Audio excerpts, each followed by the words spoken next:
Hey, what up, guys? We're back. Welcome to This Is My Moment podcast. I'm your host, Patrick Mitchell. And you know who I got riding shotgun. Yeet, yeet.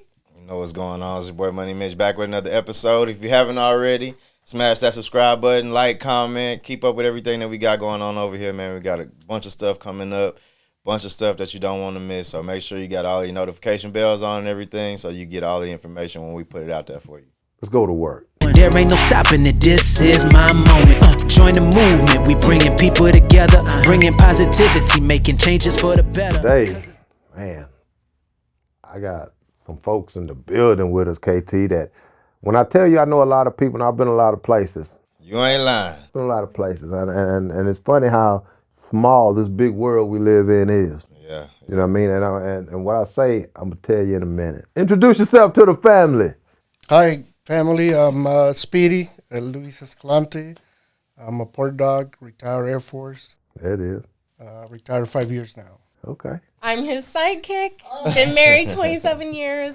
We landed in San Antonio once he retired, and we're loving it here. Dig that, man. And you know what's funny is 27 years of marriage ain't no short feat. I was about to say, that's an accomplishment. Congratulations these days, on so that, because definitely congratulations. we've been married 25 years, and I don't know how she did it. Yeah, man. So congratulations on that in itself, man. Congratulations on the retirement. You know what I mean? And that's a blessing in itself, man. I've been retired since 17, and I'll tell you what, man, I am grateful for the time that I put in because it helps me live now the way that I want to live. You know what I mean? And all them years, and you say you couldn't do the military, man, but all those years of going places and doing things that I didn't want to do, now I'm doing everything, and I'm catching up quick. I'm catching up quick. I'm having a good time with retirement. So before we get into the service aspect and the questions, how you enjoy being retired, man? How I enjoy it. I love it. I love it. It's one of those things that right before you're getting out, you're uncertain. You're a little bit scared at times because this is what you've known for the last 20 years. So now you're going to be thrown into the world, as they say. So it was nerve-wracking for sure, but loving the retired life. Once you get over that hump and you know that there is light at the end of the tunnel, then yes, you're absolutely right. You're catching up on all those things that you didn't have time to do before. Let me ask you, Felicia, how are you enjoying retirement? I like it. I love it. I love that we're settled. He's not gone all the time. Yeah. And now that he's got this business, just being there, doing his dream, it's great. That's what's up. We talked about it earlier, how important the support of your spouse is, especially when you going into a new endeavor. And I tell you what, man, it's nothing like having someone that you not only love but are friends with and know that they got your back through the good and the bad. You know what I mean? And we'll talk a little bit about your military service, and that's why I say that. But man, ain't nothing like having somebody on your team, brother.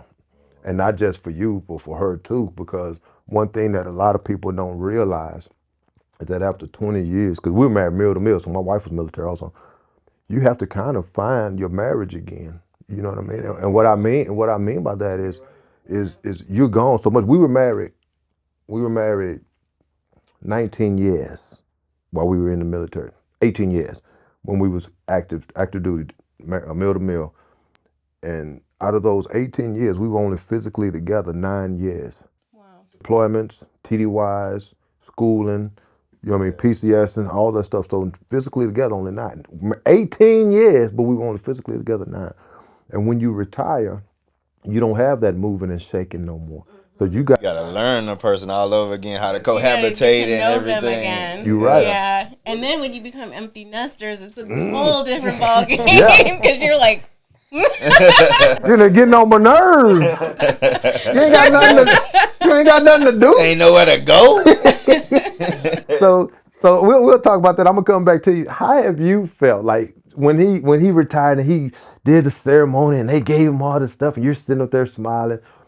What has been like the biggest transition for you since he ain't gone nowhere no more? probably that what we just talked about. You're getting on my nerves. Don't you have somewhere to go? No.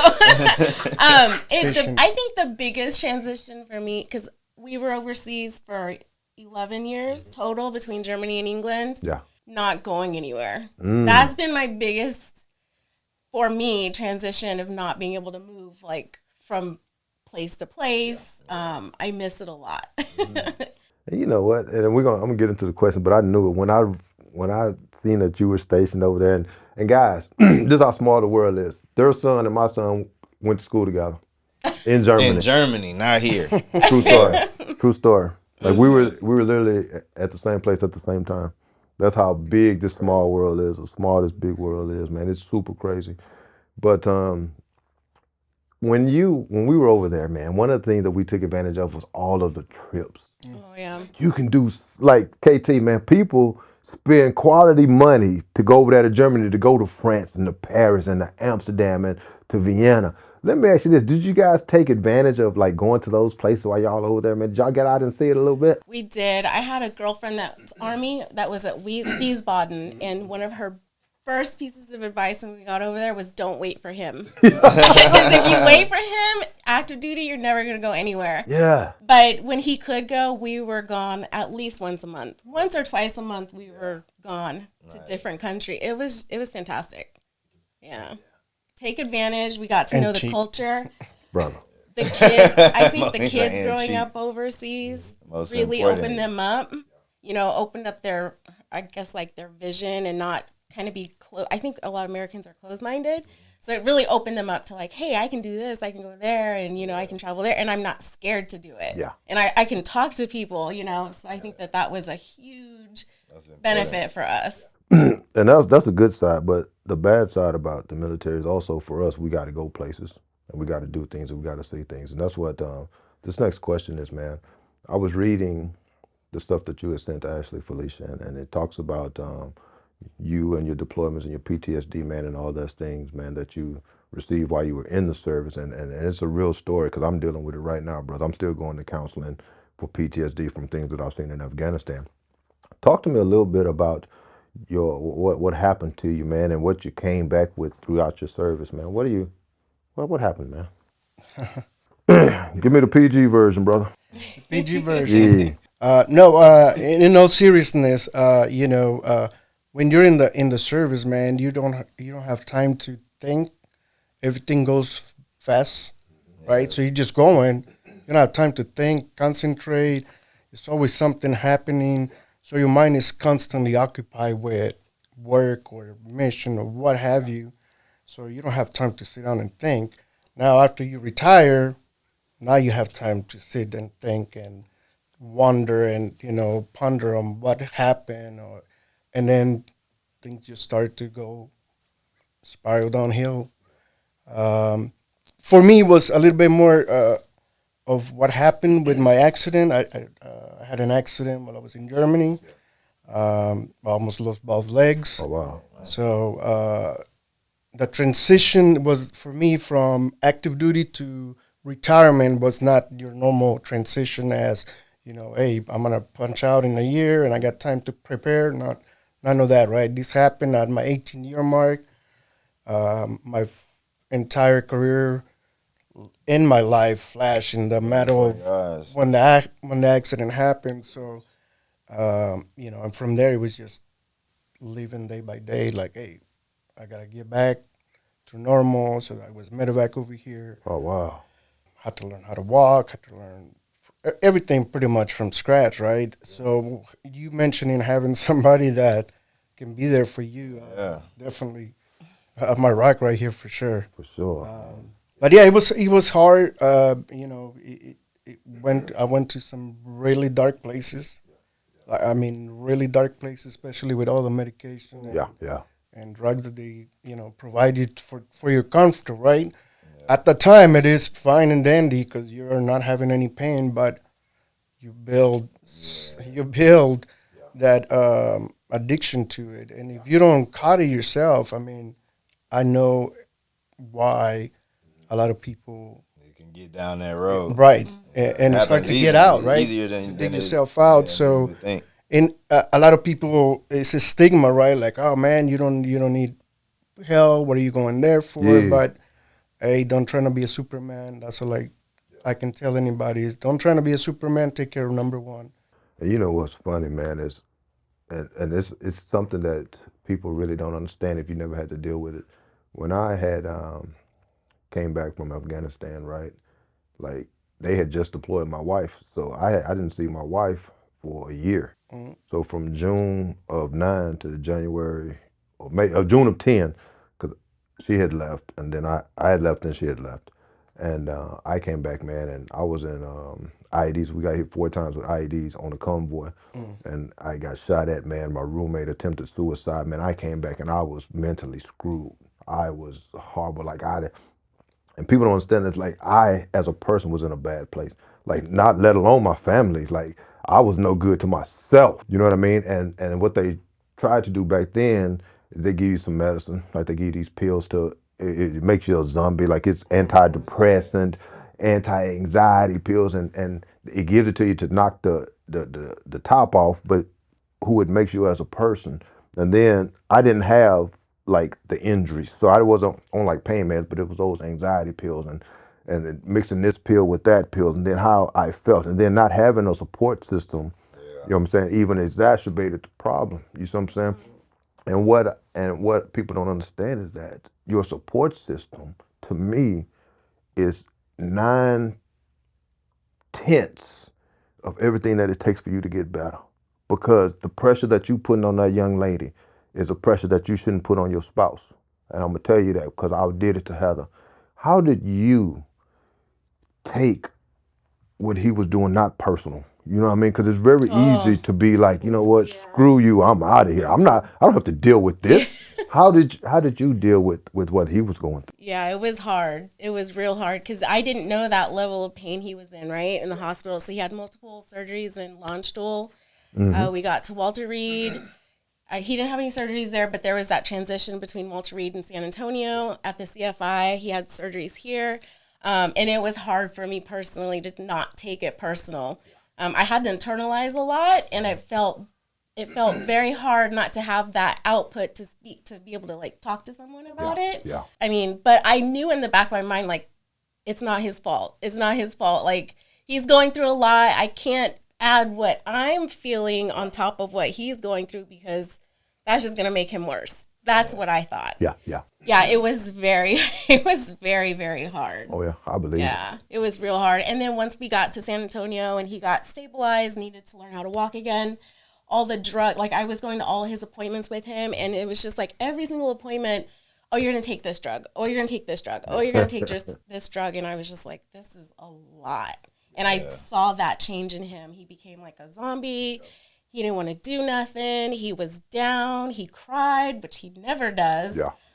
So yeah, it was a big transition for both of us.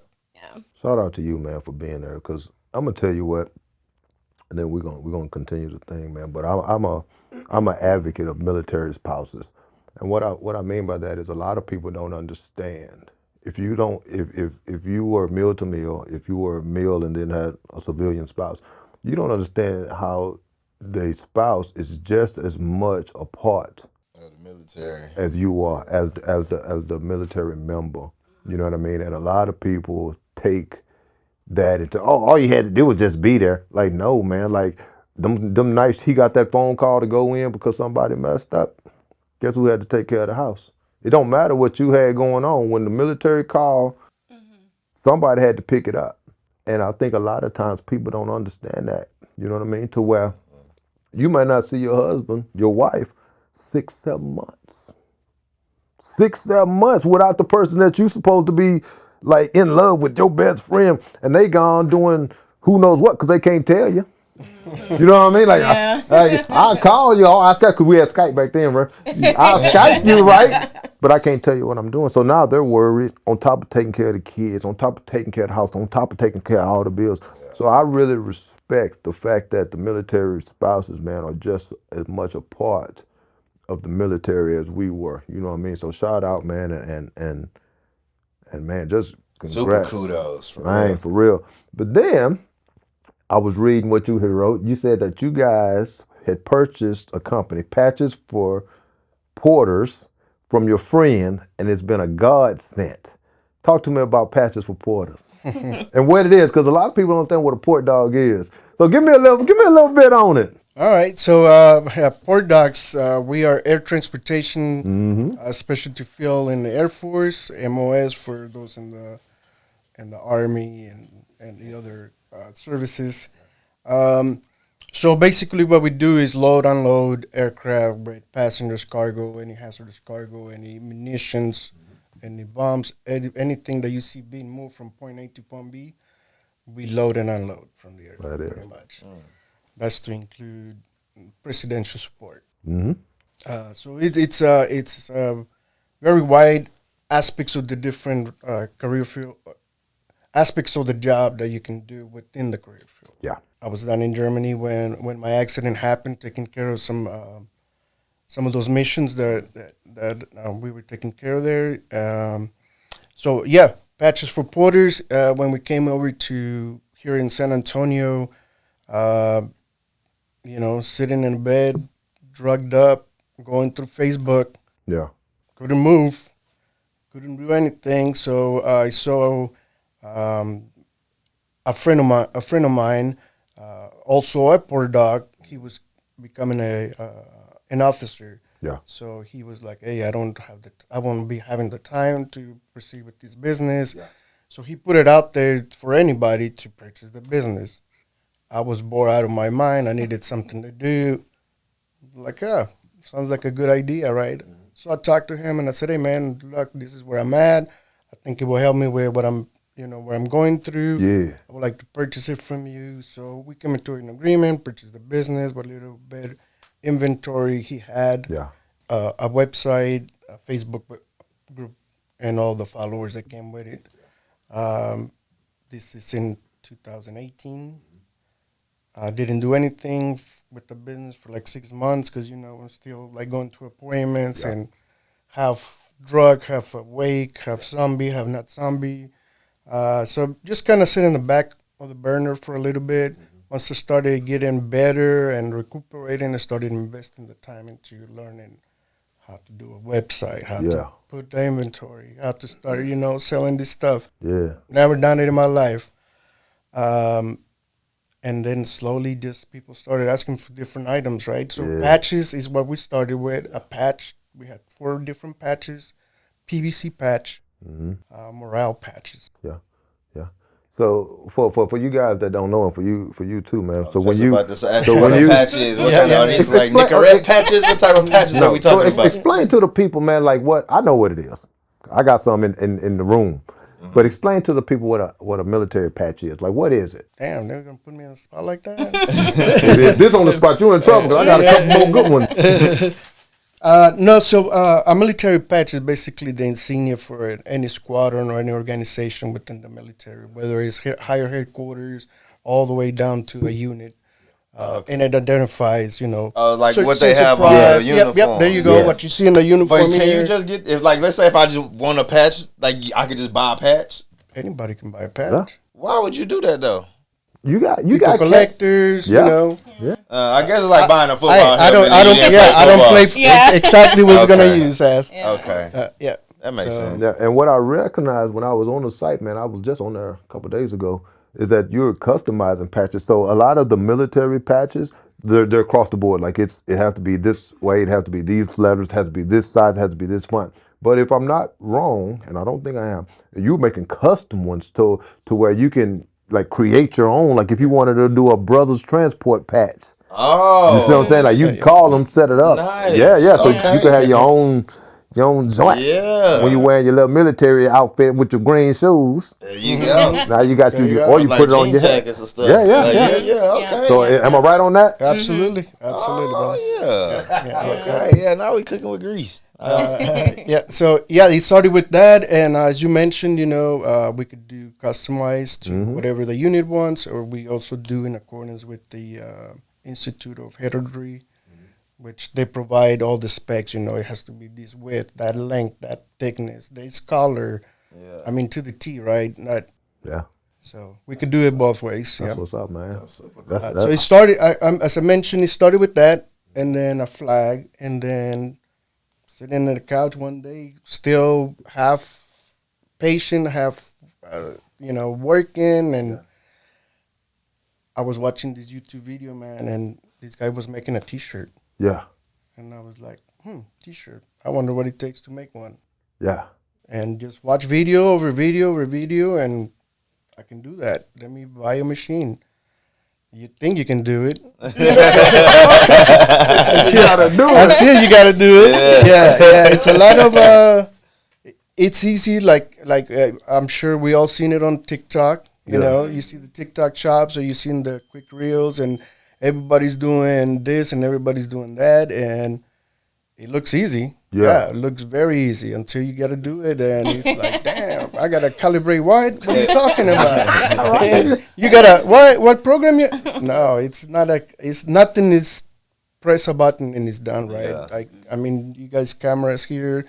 I see a lot of wires. I'm sure there's a system in there, right? But you guys know that. I will be lost. No, I'm lost. That's why we got Ashley. I'm extremely lost. I don't do nothing but paper and mic. That's it. Why did you call purchasing the business, Felicia, a godsend? Why did you use that? Because it took him out of where he was at. So when he was transitioning, when he retired, like he mentioned at the beginning, that you have like a mission, right, of what you're doing, and then all of a sudden you have nothing. Yeah.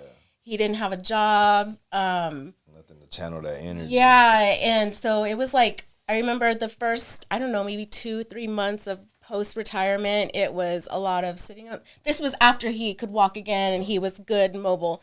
It was a lot of like just sitting on the couch, watching TV, maybe not taking a shower for a few days. Like, it got bad. I laugh, but brother. Hey, It is what it is. And it's true. I know it is.